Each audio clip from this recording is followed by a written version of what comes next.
In this video, we're going to be exploring some techniques for effective layering of drum sounds. I'm going to be looking at stacking up 2 different clap sounds and also a couple of different hi-hat sounds. Begin by taking a look at these clap sounds.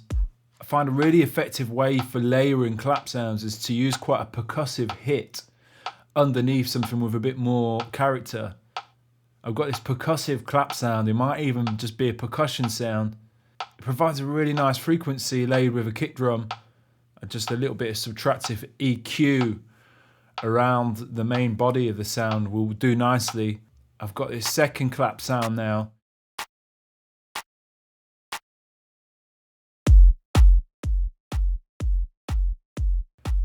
And this has a little bit more character, it's a bit more like a stacked clap.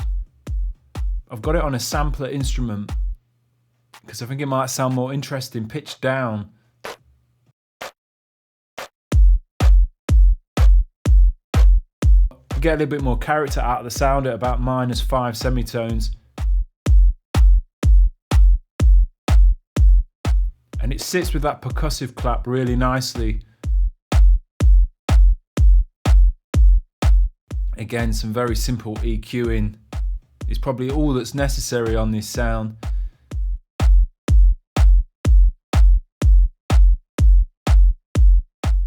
And a touch of reverb as well, I think. I use FabFilter's Pro R. It has a really nice sound. I'm just going to go for something quite subtle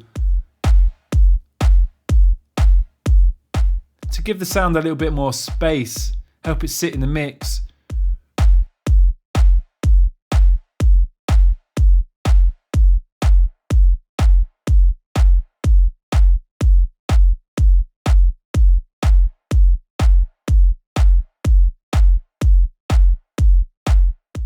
And it's more something that when you take off the reverb, you notice it's gone rather than noticing it's there.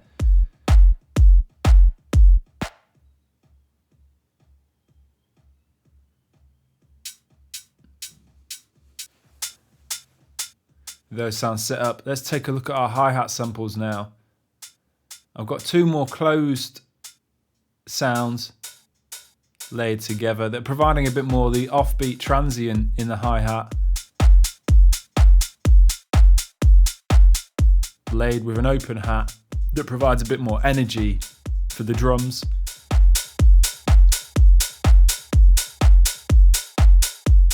The only thing to really consider here is that there's a little bit of transient on the open hi-hat sound. Considering it's an audio sample, I'm going to use a transient shaper to get rid of this. Of course, if you had this on your sampler, you'd be able to use the envelope and just back off the attack using something like Logic's enveloper. Just to take away that transient, as I've got the transient already present on the closed hat sounds.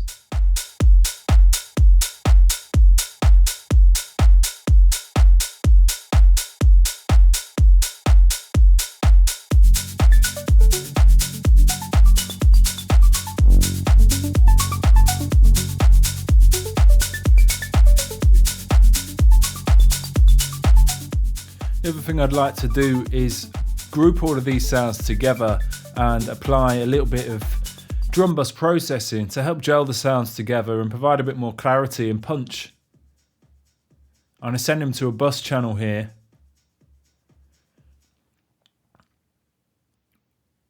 Although I need to reroute my kick drum samples as they've got their own bus with the separate EQing applied that is then being routed into the drum bus.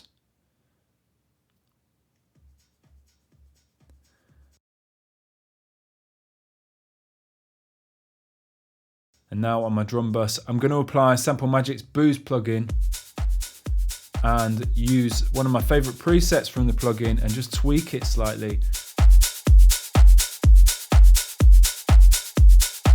Find the Techno Boost preset from the dance category is a great starting point for these kind of drum sounds. It just takes a bit of tweaking because I'll be limiting on the master bus, or when the track gets sent for mastering, I don't really want the limiter or brick wall limiter on. I tweaked some of the stereo and the color controls because I find the colors maybe a little bit too bright, and I'm going to push up the compression slightly.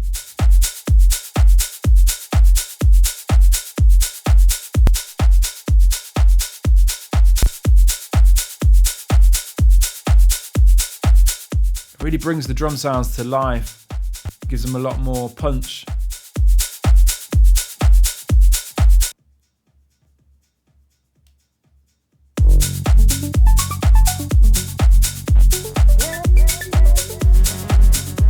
The other thing to consider here is working with these stacked claps in this way is about using track delay on the claps. It can really help them sit in the mix a little bit better. I just brought this percussive clap forward by say 5 or 10 ticks, which is like a couple of milliseconds. The same with this second clap. And just bringing the claps forward in time ever so slightly can make a huge difference to the feel with drums.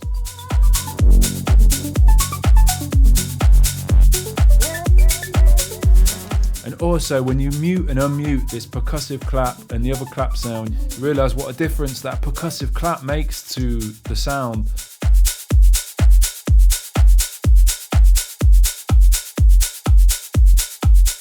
And the same with the hi-hat sounds, the open hat and the closed hat sounds.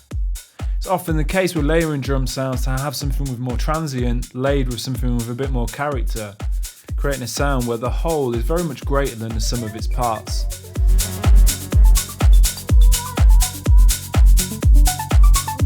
That's all for now. I hope you've enjoyed this video. Any questions, please get in touch, and thanks for watching.